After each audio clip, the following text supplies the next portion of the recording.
નમસ્તે મિત્રો, હવે આજે જે આપણે રવિવારે પીએસઆઈ નું પેપર લેવામાં આવ્યું હતું ને એમાં ગણિતના જે દાખલા હતા એનું આપણે ચેક કરીશું કે દાખલા કયા પ્રકારના હતા અને શું જવાબ આવે, બરાબર ને?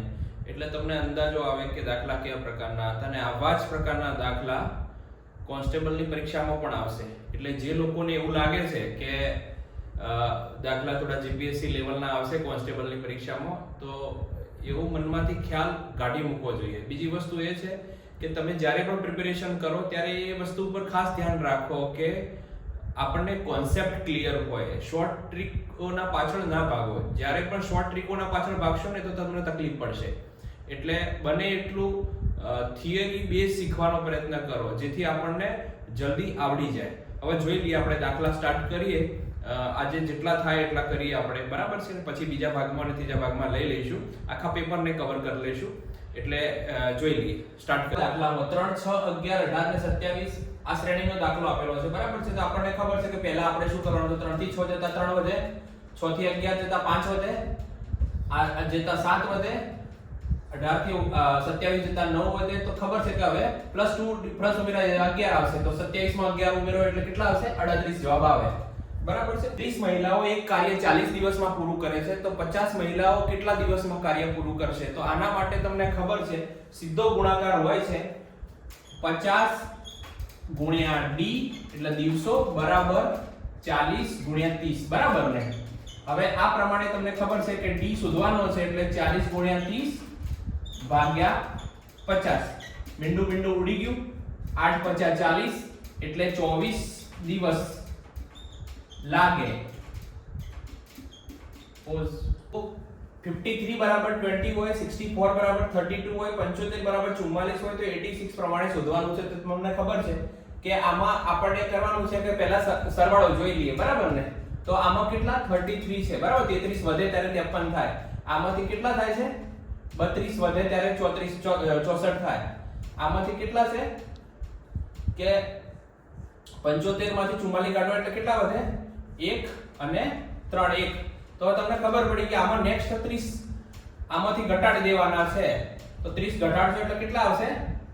56. જવાબ જે આવે એ સાચો, બરાબર ને? હવે જુઓ, લોજિકલ રીઝનિંગ નો દાખલો પૂછ્યો છે. ઉપર એરો છે, પછી સાઈડ એરો છે, પછી નીચે એરો છે, પછી એના સેક્શનની સામે એરો છે, પછી ઉપર એરો છે, પછી સાઈડ એરો છે. તો તમને ખબર જ છે કે આ રિપીટ થાય છે, તો સીધો અહીંયા જવાબ આ આવી જાય, બરાબર ને? નીચેનો એરો જવાબ આવે. જો હવે આવો દાખલો પૂછાય છે પીએસઆઈ ની પરીક્ષામાં. આ 5મા ધોરણનું છોકરું હોય ને એને પણ આવડે આ દાખલો. શું પૂછ્યો છે પ્રશ્ન કે 5, 10 અને 15 નો લસા શોધો. આને કેવી રીતે શોધવાનો? તો આપણને ખબર છે કે 5 ગુણ્યા 1 બરાબર 5 દુ 10 અને 5 તરી 15, બરાબર? તો આનો લસા શું થશે? 5 ગુણ્યા 1 ગુણ્યા 2 ગુણ્યા 3. તો શું થશે? 5 × 5 5 દુ 10 10 તરી 30. તો 30 લસા આવે. બોલો, આવા સવાલો પૂછાય છે. જુઓ, હવે બીજો આવો દાખલો છે. એમાં ગુસા શોધ્યો છે. તમને ખબર છે કે ગુસા શોધવા માટે આપણે જે જૂની પદ્ધતિ યુઝ કરીએ છીએ એ જ કરવાની છે. કેટલી સિમ્પલ છે જોઈ લો કે 36, 48 ને 60 નો ગુસા શોધવાનો. આમાં શું કરીશું? આપણે અવયવો પાડીશું, બરાબર ને? તો 36 ના અવયવો કેટલા થાય? 2 ગુણ્યા 2 ગુણ્યા 3 ગુણ્યા 3, બરાબર ને? એ જ પ્રમાણે 48 ના અવયવો શું થશે? 2 ગુણ્યા 2 ગુણ્યા 2 ગુણ્યા 2 ગુણ્યા 3. અને એ પ્રમાણે 60 ના અવયવ શું થશે? 2 ગુણ્યા 2 ગુણ્યા 3 ગુણ્યા 5. હવે આમાં જે કોમન હોય લેવાના છે. 2 ગુણ્યા 2 ગુણ્યા 3, 2 ગુણ્યા 2 ગુણ્યા 3, 2 ગુણ્યા 2 ગુણ્યા 3. જો 3 માં કોમન છે, તો આનો લસા કેટલો આવશે?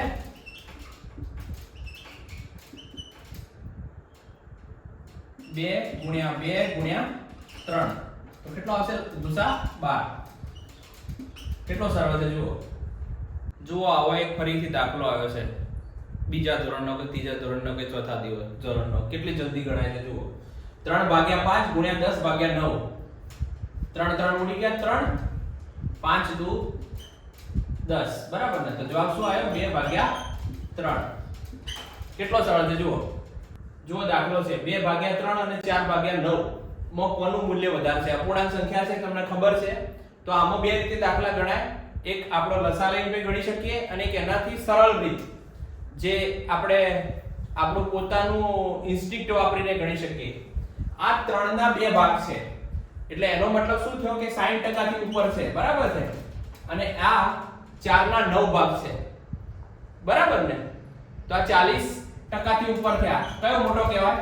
આ રે ઓબવિયસલી, એટલે 2/3 જવાબ આવે. હવે આવા દાખલાઓ તમને પીએસઆઈ બનાવશે. જુઓ કેટલો સરળ છે. શું છે નિયમ અપૂર્ણાંકનો? કે જેટલા મીંડા આપ્યા હોય એટલા મીંડા આ બાજુ જવાનું. 1 2 3. તો જવાબ શું આવશે? 1.234. એક લોજિકલ રીઝનિંગ નો દાખલો છે. એમાં વિધાનો આપ્યા છે. આપણે એક વિધાન ઉપરથી બીજું વિધાન કયું તાર્કિક છે એ શોધવાનું છે. જુઓ શું કીધું છે? બધા સફેદ બગલા પક્ષી હોય તો નીચેના વિધાનમાંથી કયું સાચું છે? પહેલા આપણે નક્કી કરી લઈએ. આ બગલા છે, એ સફેદ છે, બરાબર ને? બગલા, સફેદ બગલા. અને એના ઉપર છે એ પક્ષીઓનો સમૂહ છે. હવે જોઈ લો, તમને જોઈને જ ખબર પડી જશે. બધા પક્ષી સફેદ હોય જરૂરી છે? નથી. કેટલાક પક્ષી સફેદ હોય, કેટલાક પક્ષી સફેદ હોય આ સાચું છે, બરાબર ને? કારણ કે કેટલાક પક્ષી સાચું છે. પછી બધા સફેદ બગલા હોય, બધા સફેદ પક્ષી હોય, એ બંને ખોટા. જુઓ ભંગારના ભાવનો દાખલો છે. કેવો ભંગારના ભાવનો દાખલો છે? જુઓ 5 10 20 40 ક્વેશ્ચન માર્ક ને 160. જુઓ 5 દુ 10, 10 દુ 20, 20 દુ 40, 40 દુ 80, 80 દુ 160. આવી ગયો જવાબ. જુઓ લોજિકલ રીઝનિંગ નો દાખલો છે. કેવો છે? જુઓ 4 ટ્રી આપેલા છે, પછી 3 ડાયમંડ આપેલા છે, 2 હાર્ટ આપેલા છે, પછી પત્તા આપ્યા છે, પછી 2 હાર્ટ આપ્યા છે, 3 ડાયમંડ આપ્યા છે, 2 વૃક્ષો આપ્યા છે અને અહીંયા ક્વેશ્ચન માર્ક છે. હવે તમે જુઓ આ આખી પેટર્ન ને આને ભૂલી જાઓ તો આખી પેટર્ન ઉલટી ચાલે છે, બરાબર છે? આમથી આમ ચાલે છે. તો 2 ઝાડ તો આવી ગયા, ત્રીજું ઝાડ બાકી રહ્યું, એના પછી ચોથું ઝાડ બી બાકી. તો આ જવાબ આવે, જે આ છે એ જવાબ આવે, બરાબર ને? જો એક બીજો પ્રશ્ન છે દિશાઓનો. એક વ્યક્તિ દક્ષિણમાં ચહેરો કરીને ઊભો છે, પછી તે 90 ડિગ્રી ડાબી તરફ વળે છે, ત્યારબાદ 180 ડિગ્રી જમણી તરફ વળે છે. તો તેમનો ચહેરો કઈ દિશામાં હશે? બરાબર છે. હવે આને સાદી રીતે સમજીએ આપણે. તો પહેલા આને શું કરશું? એક ડ્રો કરી દઈશું. આને ઉત્તર, આને દક્ષિણ, આને પૂર્વ અને આને પશ્ચિમ. હવે શું કહે છે કે એક વ્યક્તિ દક્ષિણ બાજુ દિશા કરીને ઊભો છે, બરાબર છે? તે પછી ડાબી બાજુ એટલે આ બાજુ, બરાબર ને? ડાબી બાજુ 90 ડિગ્રી વળે છે. તો 90 ડિગ્રી એટલે આ જગ્યા ઉપર આવી ગયો. હવે શું કહે છે? ત્યારબાદ 180 ડિગ્રી જમણી બાજુ વળે છે. હવે 180 ડિગ્રી તરફ જમણી તરફ વળે છે, તો આ બાજુ વળે. તો આ 180 ડિગ્રી થયું, તો કઈ દિશા આવશે? પશ્ચિમ. પશ્ચિમ જવાબ આવે.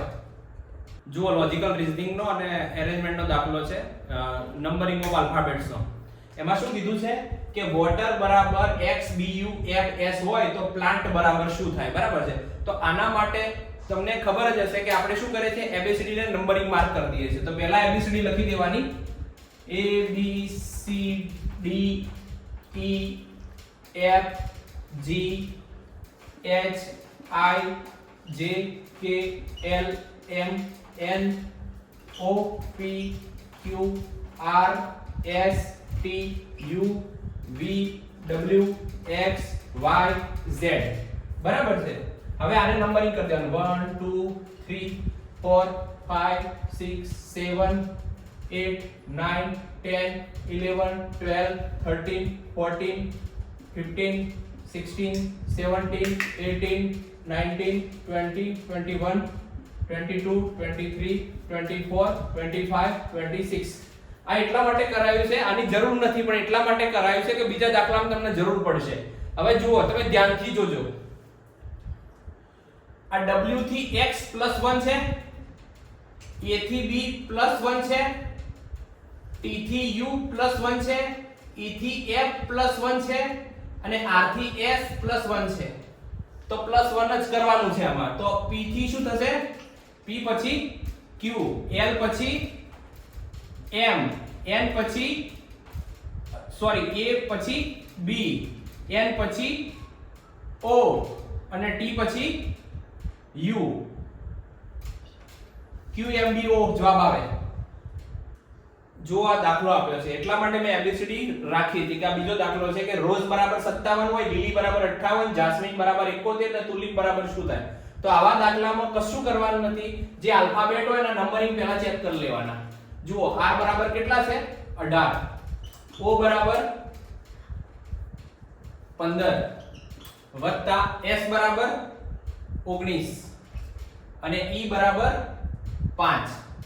19 ને 5 24, 24 ને 15 39 ને 18 57 મળી ગયા. 57 છે એટલે આ જ આલ્ફાબેટ છે. તો તુલિપ પ્રમાણે શું લખાશે? તુલિપ પ્રમાણે T બરાબર કેટલા છે? 20, U પ્રમાણે 21, L પ્રમાણે 12, I પ્રમાણે 9 અને P પ્રમાણે 16. તો 20 ને 21 41, 41 વત્તા 12 કેટલા થશે? 53, 53 વત્તા 9 62 ને 62 વત્તા 16 78 જવાબ આવે. જો આ દાખલો છે લોજિકલ રીઝનિંગ નો ફરીથી છે, નંબરિંગ ઓફ આલ્ફાબેટ છે. A C F J O અને પછી ક્વેશ્ચન માર્ક છે. તો આવા નંબરમાં તમે જુઓ આપણે જે ABCD પ્રમાણે છે તો +2 થાય છે બરાબર ને? અહીંયાથી +2 છે. પછી C થી F તો 1 2 3 તો શું થયા? +3. પછી F થી J તો 1 2 3 4 +4. હવે J થી O 1 2 3 4 5 તો આ 5 આયા. તો હવે તમને ખબર છે કે 5 પછી 6 આવશે બરાબર છે? તો O પછી 6 1 2 3 4 5 6 તો શું આવશે જવાબ? U. એટલે U જવાબ આવે. જ્યારે બે શબ્દો આપ્યા હોય અને બે શબ્દો ઉપરથી ત્રીજા શબ્દનું કોડિંગ નક્કી કરવાનું હોય ત્યારે શબ્દોની અંદર જ કોડિંગ હોય છે. એનો એક દાખલો છે. જો સર્ટેન પ્રમાણે 8 4 6 5 3 9 1 હોય અને ડીલ પ્રમાણે 1 2 3 4 7 હોય તો ટ્રેન પ્રમાણે શું થાય? અહીંયા કોડિંગ કરેલું જ છે. આપણે કઈ જાજી મગજ દોડાવવાનું છે જ નહીં. T બરાબર 5, R બરાબર 6, A બરાબર 3, I પ્રમાણે 9 અને N પ્રમાણે 1 આવી ગયો જવાબ. આ જુઓ દાખલો છે કેટલો સરળ છે. બોર્ડ માસનો નિયમ લાગુ પડે અને કેટલી સરળ રીતે કેટલી ઝડપે ગણી શકાય તમે જોઈ લો. 72 ભાગ્યા 8 વત્તા કૌંસમાં 6 ગુણ્યા 3 માઈનસ 5. તો આમાં શું કરવાનું? 8 9 72 આ સાથે સાથે કરતા જવાનું વત્તા 6 18 અને ઓછા 5. કૌંસ છૂટશે તો 9 વત્તા 18 માંથી 5 જાય તો 13. તો 13 ને 9 22 જવાબ આવે. હવે આ બીજો દાખલો છે તમે જુઓ 15 વત્તા છગડિયા કૌંસમાં અને અંદર નાનો કૌંસ 24 ભાગ્યા 8 ગુણ્યા 6 અને મોટો કૌંસ પૂરો તો શું આવે? સીધું અને સરળ 15 વત્તા આ નાનો કૌંસ પહેલા ખોલીએ તો 8 તરી 24 ગુણ્યા 6 બરાબર? 8 તરી 24 અને ગુણ્યા 6 બરાબર? તો 15 વત્તા 6 તરી 18 18 ને 13 18 ને 15 33 જવાબ આવે. હવે એક સીધો પ્રશ્ન પૂછ્યો છે બરાબર ને? સીધો પ્રશ્ન એવો પૂછ્યો છે કે વર્તુળનું ક્ષેત્રફળ માપવાનું સૂત્ર શું છે? તો આપણને ખબર જ છે કે પાઈ r². આ જવાબ આવે. બીજું કઈ જોવાનું હોય જ નહીં. એ રીતે એક બીજો દાખલો પૂછ્યો છે કે કયા આકારનું ક્ષેત્રફળ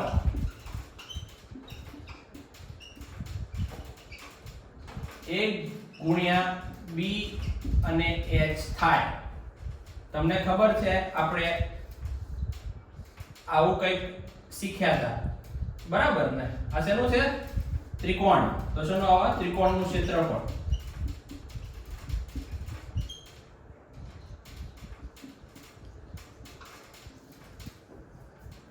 જો એક દાખલો છે કે 343 બરાબર 7, 512 બરાબર 8 અને 331 બરાબર ક્વેશ્ચન માર્ક આપેલો હોય. આ દાખલો સોલ્વ કરવા માટે તમને ઘન કરતા આવડવું જોઈએ. આ શું છે? 7 નો ઘન છે આ 8 નો ઘન છે અને આ 11 નો ઘન છે એટલે 11 આવે જવાબ. કુલ 7 સંખ્યાઓની સરેરાશ 42 છે તો સંખ્યાઓનો સરવાળો કેટલો થાય? તમને ખબર છે દાખલો તમને યાદ હોય તો સરેરાશ શોધવાનું સિગ્મા xi ભાગ્યા n. હવે અહીંયા તમને સરેરાશ આપેલી છે 42 બરાબર ને? કેટલી સંખ્યાઓ છે? 7 અને તમારે સિગ્મા xi શોધવાનું છે તો સિગ્મા xi શું થશે? 42 ગુણ્યા 7 તો કેવું છે? 7 દુ 14 વધી આવી 1 7 ચોક 28 અને 1 29 તો 294 જવાબ આવે.